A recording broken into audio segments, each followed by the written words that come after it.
دنیا پور کے نواحی علاقہ ڈھولا رائی میں سالانہ محفل پاک پوش مبارک حضرت سیدنا صدیق اکبر کا انعقاد کیا گیا۔ محفل نعت رسول مقبول میں معززین علاقہ، تاجر برادری، سیاسی سماجی سمیت شہریوں نے کثیر تعداد میں شرکت کی۔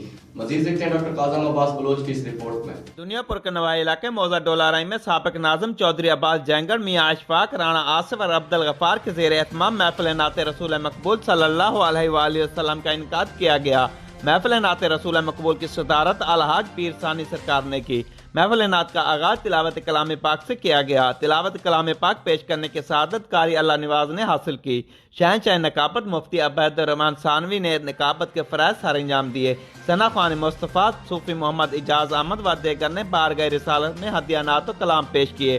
الحاج پیر سلطان سرکار نقشبندی قادری نے محفل نعت رسول مقبول کے شرکت سے خصوصی خطاب کرتے ہوئے فضائل محمد و آل محمد پر روشنی ڈالی اور حضور اقدس حضرت محمد صلی اللہ علیہ وآلہ وسلم کے حسن و اخلاق اور عملی زندگی کی بیشتر مثالوں سے حاضرین کے قلوب کو محفل نعت رسول مقبول میں معززین علاقہ، تاجر برادری، سیاسی سماجی شخصیات سمیت شہریوں نے کثیر تعداد میں شرکت کی۔